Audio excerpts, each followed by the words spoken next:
पश्चिमी सिंहभूम जिले के सारंडा में फिर से नक्सली और सुरक्षा बल के जवानों के बीच भीषण मुठभेड़ पिछले 4 घंटे से जारी है। बता दें कि मिसिर बेसरा, असीम मंडल और उसके 50 साथियों को सुरक्षा बल के जवानों ने घेर लिया है। टोटू थाना क्षेत्र के बीहड़ जंगल जो रुटगुटू इलाका है, उस इलाके में सुरक्षा बल के जवान ऑपरेशन पर निकले थे। इसी दौरान उनका सामना माओवादियों से हो गया।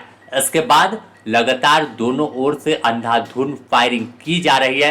हालांकि अब तक किसी नक्सली के हताहत होने की सूचना नहीं है और ना ही कोई जवान को नुकसान हुआ है, लेकिन मुठभेड़ काफी भीषण है और बताया जा रहा है कि अब आखिरी किला जो बचा हुआ था उसे भी सुरक्षा बल के जवान पूरी तरह से खत्म कर देंगे।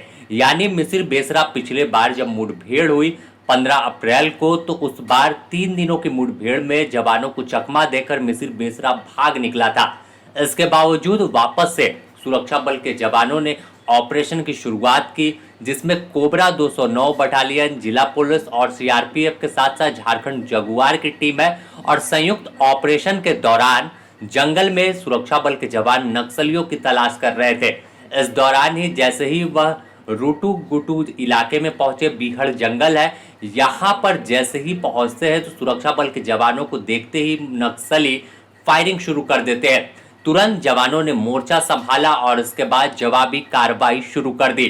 ऐसे में अब माना जा रहा है कि यह पूरे इलाके में माओवादी जो बैठे हुए हैं उन्हें अब खोज कर ढेर करने यानी एनकाउंटर करने की तैयारी में सुरक्षा बल के जवान है। क्योंकि बीते दिनों जब सीआरपीएफ के डीजी खुद सारंडा पहुंचे थे मुठभेड़ के बाद, तो साफ कहा था कि आत्मसमर्पण करें, कुछ दिनों का समय आपके पास है, नहीं तो इसके बाद हाल फिर बुरा होगा, एनकाउंटर सीधे सुरक्षा बल के जवान करेंगे। इसके बाद अब सुरक्षा बल के जवानों ने एक स्पेशल रणनीति बनाई और उस रणनीति को कैसे जमीन पर उतारे उसमें यह पूरी तरह से लग गए हैं। अगर हम देखें तो इसकी तैयारी कोई आज बुधवार को शुरू नहीं हुई, बल्कि कई दिनों से चल रही थी और 2 दिनों से गोइलकेरा थाना क्षेत्र के बोराई और तूनबेड़ा इलाके में पूरे इलाके को घेरा गया था कि कहीं माओवादी जब मुठभेड़ बीच में होती है तो फिर वह कहीं भागे नहीं। तो अलग अलग टीम जो सुरक्षा बल के जवानों की है वो पूरे इलाके की घेराबंदी कर रही है। हर वह इन और आउटर पॉइंट जो है वहां पर मौजूद है कि जैसे वो माओवादी जब हर बार चकमा देकर भागते हैं तो इस बार भी उन्हें कोई मौका ना मिले। अगर हम बात करें तो पश्चिमी सिंहभूम जिले के एसपी अमित रेणु ने भी घटना की पुष्टि की है। उन्होंने फोन पर बात करते हुए बताया कि अभियान अभी जारी है, सुरक्षा बल पूरी सतर्कता के साथ ऑपरेशन चला रहे हैं। जानकारी हो कि हाल ही में गोइलकेरा इलाके में एक पूर्व माओवादी की हत्या के बाद संगठन की गतिविधि बढ़ने की आशंका भी जताई जा रही थी, लेकिन खुफिया एजेंसियों को पहले इनपुट मिली थी कि सारंडा और कोल्हान क्षेत्र में माओवादी दोबारा सक्रिय होने की कोशिश कर रहे हैं, जिस वजह से सुरक्षा बल के जवान और इंटैक्ट होकर अब अपने ऑपरेशन को अंजाम तक पहुंचाने की कोशिश कर रहे हैं कि कहीं 31 मार्च 2026 जब गृह मंत्रालय ने डेडलाइन तय की, तमाम वह इलाके नक्सल मुक्त हो गए। इसके बावजूद सारंडा एक चुनौती के रूप में था, तो कहीं दोबारा यह सारंडा से ही माओवाद पूरे इलाके में न फैल जाए, इस वजह से पूरे इलाके को घेरा गया है और माओवादी मिसिर बेसरा समेत तमाम बड़े माओवादी जो है इनामी हैं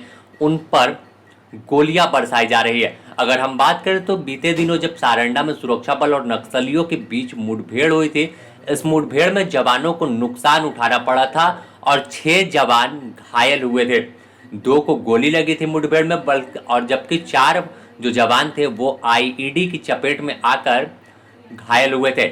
ऐसे में अब मिसिर बेसरा का बच पाना बेहद मुश्किल है, क्योंकि यह ऐसा ऑपरेशन है जिसमें सीधे तौर पर खात्मा माओवादियों का सुरक्षा बल के जवान करेंगे, ऐसा उन्हें आदेश दिया गया और उस आदेश को यह पालन कर रहे कि पूरा इलाका नक्सल मुक्त हो गया।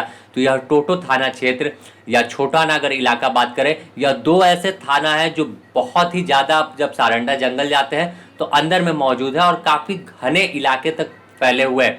तो ऐसे में यह 2 इलाकों को भी जवान अब नक्सल मुक्त करने की दिशा में आगे कार्रवाई कर रहे हैं। मिसिर बेसरा और असीम मंडल पर 1-1 करोड़ का इनाम झारखंड पुलिस ने रखा है, जबकि अन्य उनके साथी जो हैं, संतोष की बात कर ले हम और कई ऐसे इनामी हैं जिन पर 15 लाख से 25 लाख और 1 लाख के इनामी दस्ते में शामिल हैं।